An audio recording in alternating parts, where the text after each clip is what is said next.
Oh boy. Well, here we are. Hello everybody. Hope this is recording well. Anyway, so we're going to be taking a look at well, this week. The week of 9/6 to 9/10. Ooh. I will try to cut this video as time goes on so that we can make sure it doesn't all run together. But my plan is 20 minutes for each day. If we can do that, then we can do just fine. So obviously, day one is our Labor Day holiday. You were not here. I'm not here. No one's here. Yay! Second day. This is where we're at right here. So we're Tuesday, the 7th of September. We're looking at our learning intention or success criteria real quick. So I'm going to zoom in on that. See if I can do that actually. That didn't work out too well. That actually zoomed right out. Let's see here. Come on. Do a little bit. There we go. It's better. Yeah. All right. Our learning intention is going to be this. We as students will be able to determine the central idea of a text and analyze how this central idea contributes to the text's overall message. And we will be successful, or I can, determine the central idea of an informational text and analyze which pieces of evidence from the text best show the text's main points.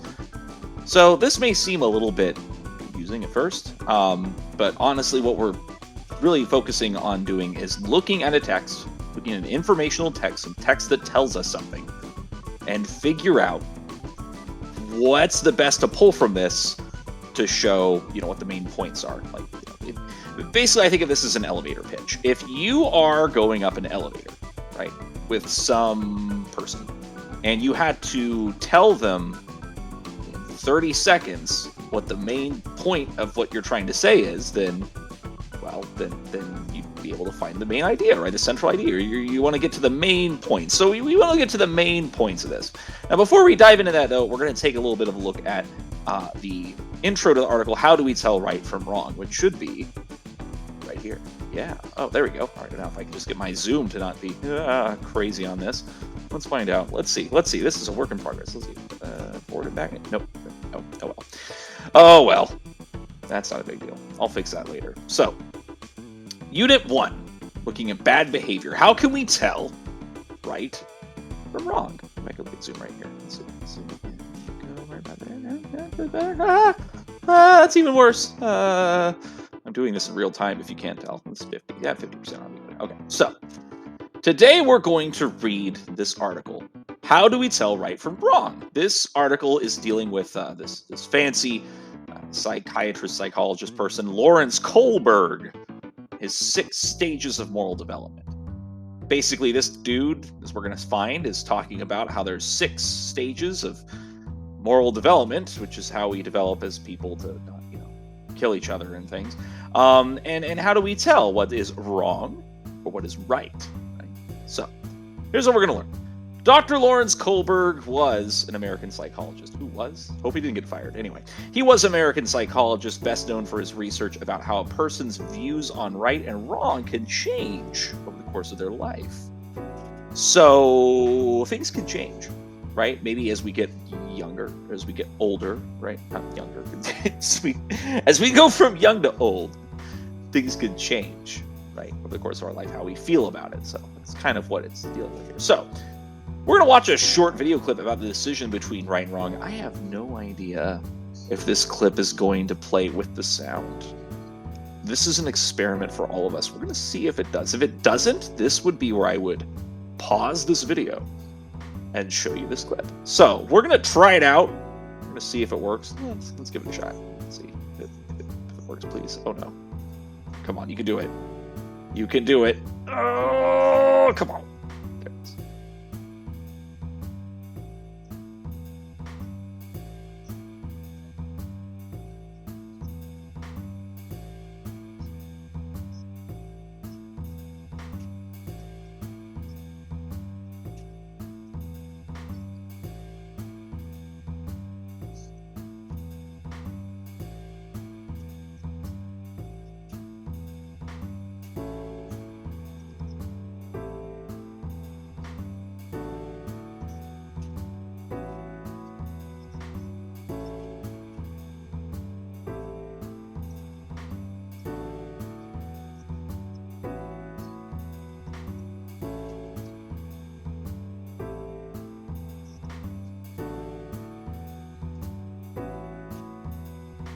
interesting.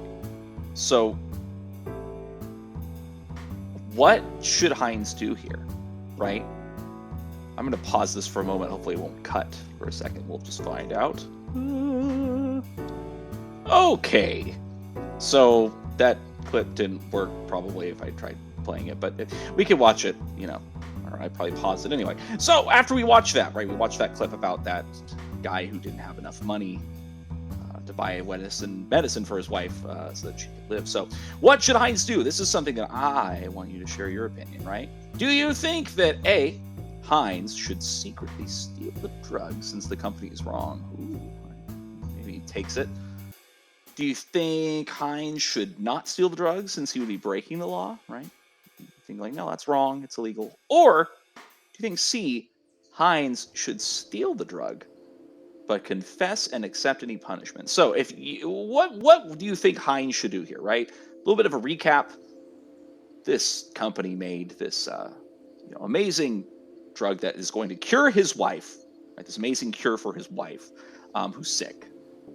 And the problem is that Heinz doesn't have enough money to pay for the drug, so his wife's going to die without this medicine. To save his wife, should he steal the drug, right? Should he not steal it? Or should he steal it but confess and accept the punishment, right? So, I mean, choice A and C, his wife lives, right? Choice B, his wife would die. And this is up to your opinion here, right? This is kind of see what you would pick. Personally, what would I pick? I'd either pick A or C, honestly. I would totally take the drug if it meant saving my wife. I might pick C, accept the punishment, but I don't know, the company's kind of being a jerk for doing.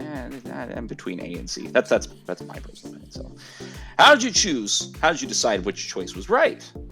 Right, that is your answer. This is your call on this. If I had to defend my answer, I love my wife very much, and I would want to make sure that she would have, the best possible life and care and things. So I would take that drug to cure her, right? Even if it means I couldn't afford it, even though I'd probably do jail time and things. So I don't know. At the same time, though, doing something wrong like that, like stealing, is not good. So that's a tough one, isn't it? So as we read, we're going to trace how supporting ideas and evidence develop the central idea here. So it's like, what? Like central idea? Huh? Well, we're gonna look at some supporting ideas, right? We're gonna look at evidence of that, and we're gonna see how does this develop the central idea. And that comes back to our original. Where is it? Wherever, right? Our original learning intention. We'll be able to determine the central idea of a text, right? We're going to find out what the main idea is of this thing. Central idea and main idea. They're the same, basically. And we're going to figure out what would be the best pieces of the text, to show what the text is about, right? So, now we're going to read, how do we tell right from wrong? Which is probably at some point assigned on Google Classroom, probably through Common Lit. We looked at Common Lit before, I think. So I'm just going to move to it. So let's imagine we're flying over right with it there, and then boom, here we are. This. How do we tell right from wrong? Which, by the way, it's a Lexile 1060. Fairly high-level Lexile for this, but we're going to read it together. So I'm going to read it to you, and then we'll talk about it and stuff. So we're not going to look at the assessment questions just yet, but we are going to get familiar with this little annotation tool, and I want to show us right here. Yours will probably look. I'm actually going to do student review. There we go. Let's see what it looks like. As if I were you, I'm going to click off this thing. It's whatever. Yeah, there we go. Yeah. So I have this little highlight tool. I'm going to be using some of this a little bit, especially when it tells us to make some annotations on what to do. So it's going to tell us the annotation. So here we go. I wonder if I can make this a little bit bigger. Yeah, that's maybe a little bit. Yeah, let me go with that. There we go. Okay. So maybe this. I don't know. Let's see. Yeah, it's a bit easier for me to read. Let's do that. So, how do we tell right from wrong? Kohlberg's Stages of Moral Development by Anne-Marie Rick, 2019. So there's a little background for you. Dr. Lawrence Kohlberg, lived 1927 to 1987, was an American psychologist best known for his research into moral development. Through his work, Kohlberg created a new field in psychology in which researchers try to understand how humans make moral choices. So he was trying to figure out, how do people make these choices, right? Now, our purpose for reading this is we're going to try to learn about the levels of moral development, which will help us build our understanding of how people decide what is right and what is wrong, because that is very helpful to know, right? So we're going to try to do some whole class reading as we go, and then as we get to some parts, I think it'll have, kind of partner reading. We might go over some of that, or I might have some of us just kind of do that on our own, just kind of look through. That's my plan, but that might be subject to change. So, and by the way, before I continue on, I'm actually going to double check. Oh goodness, how much time am I doing here? My goal is to keep this under 20 minutes. So per day, right? So if I ever stop in the middle of this, then we'll just move on to the next day. So if that's Wednesday, then so be it. On that note, I'm actually going to double check and see what my time is right now by doing a quick cut. Quick cut. Where? Quick cut. And we're back. Okay. So first things first, we're going to read this together, and we'll make some annotations as we go. So we're not going to worry about the activities on the side just yet. In fact, we'll probably get those tomorrow. But my advice would be, before we start on these, by the way, if you're kind of itching, like, ooh, I know, right? You might want to read this first. So that may help. So here we go. Decisions. Joe and his best friend Kim stop at a convenience store on their walk home from school. Joe sees Kim take a candy bar and slip it into her bag.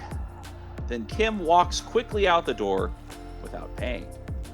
The store owner, who knows Joe from the neighborhood, asks him, "Hey Joe, did that girl steal something from me?" Now, Joe has been taught that it's wrong to steal or lie, but he also thinks it's right to protect his friends. So, what should Joe do? Well, that's why I want to know from you. What should Joe do and why? So right here, we're going to make an annotation, paragraph 1. What should Joe do and why?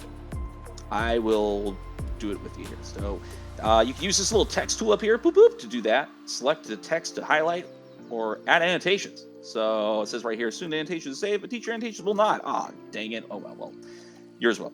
So put that right there, and then I believe there's that little text button right there, boop, and then I can make a little annotation here. So that it has that little thing right here. What should Joe do? So then this is my personal opinion. Yours might vary. Yours might be different, but I think Joe should was asking tell the truth to the store owner. Stealing is wrong. Right? Wrong. There we go. However, and you can take different sides of this. However, if he rolls over onto his friend, there's that saying that snitches get what? Stitches! Yay! So yeah, that's pretty self-explanatory. But so now we have an annotation here, right? I think Joe should tell the truth to the store owner because stealing is wrong. However, if he does totally roll over on his friend Kim, she might be like, "I cut you," right? And then that could be bad. Anyway, so that's kind of up to you, and that's a lot of this has to do with maybe what stage you're in of moral development, right? Maybe some of us are in different stages, and that's okay, right? So we make thousands of decisions a day, some large and some small. Now, some decisions are harder than others, especially when a person has to choose between right and wrong. Well, a person in that situation may consider many things: rules and laws, possible punishments for breaking the laws, and what other people will think of them, and even what they will think of themselves. This kind of thinking, which is often called ethical thinking, is difficult, and different people can come to different conclusions about what behavior is right. Now, the American psychologist Lawrence Kohlberg wanted to study how people reach these conclusions. He wanted to know, how do we tell right from wrong? Right? How do we tell right from wrong? So already, looking at the main idea, we have some hints here, right? Psychologist Lawrence Kohlberg wanted to study, how do we tell right from wrong? And that's what we're looking for, right? So our main idea here is finding how these people tell right from wrong. Maybe we could highlight that real quick. Maybe we could put a little thing right there and just be like, maybe we can highlight this yellow, right? Maybe our central idea. If you wanted to, you could even put a little annotation in there if you want. Maybe it says this. Oops, let's see, up here. Whoop. This could be our central idea. Ooh, right? This could be it. How do we tell right from wrong, right? Now we're going to need to find some evidence, though, to back this up. We can't just say, oh, the article's about how we tell right from wrong, right? Yeah, that's good. But remember, we want to be finding pieces of evidence to back that up, right? How do we know the article's about people tell from right from wrong, right? We're going to have to look through this to figure that out. So we're going to continue. So just to keep us in mind, though, as we're reading this, our goal is to kind of gather some ways people tell right from wrong, if we had to summarize this. Let's take a look at Kohlberg's research. Now, to answer this question, Kohlberg performed research by interviewing a group of boys about their moral decision-making. He first interviewed them when they were between the ages 10 and 16, and then he interviewed each boy again several times over the next 12 to 20 years. That's a long interview. Kohlberg developed several scenarios, or made-up situations, about a character who has a difficult moral decision to make. Kohlberg and his team of interviewers presented the scenarios to each boy one at a time and asked if the boy thought the character had done the right thing. Now, this is one of the scenarios Kohlberg used in his interviews. It's the Heinz steals the drug one. Yay, we just saw that, right? We'll take a look at it anyway, and just as a refresher, this is the Heinz steals the drug scenario. It's the scenario that Kohlberg used in his interviews. A woman was dying of a special kind of cancer. There was one drug that might save her life. It was a form of radium that a druggist or pharmacist or whatever had recently discovered. The druggist was charging 10 times what the drug cost him to make. He paid $200 for the radium, but he charged $2,000 for a small dose of the drug. Ooh, it's a big profit margin. The sick woman's husband, Heinz, went to everyone he knew to borrow the money, but he could only get together about $1,000. He told the druggist that his wife was dying and he asked him to sell it cheaper or let him pay it off later. But the druggist said, "No, I discover the drug and I'm going to make money from it." So Heinz got desperate and broke into the man's store to steal the drugs for his wife. Should the husband have done that? By the way, if this seems like a ridiculous story, the same thing happened recently for a drug that somebody invented that helps with AIDS, right? AIDS is a terrible thing. People die from it all the time, unfortunately, still. And this brilliant team of scientists came up with this drug that would basically not cure AIDS, but at least prevent it from getting worse, right? Give people a good fighting chance, right? It would really help with the treatment of AIDS, HIV and AIDS. And they made it available for like $2,000 a dose, like something crazy that no one could afford it. So this kind of stuff happens every day, which is why it's a good scenario to use. So how did Kohlberg conduct his research? Right? This is an annotation we're going to make in paragraph 3 here. And doesn't have anything to do with this because we just read this, but we're going to see how did Kohlberg conduct his research. So to make this annotation, we actually have to go up a little bit here, right? How did he conduct his research? We're going to take this, Kohlberg's research, and we are going to summarize it in a very small little chunk. How are we going to do that? Well, very simple. We'll just take this, we'll highlight this, or you could go up to here and press that tool. We're just going to go to text here, add annotation. So, how did Kohlberg gather his research? Let's look down at that. How did Kohlberg conduct his research? How did he do it?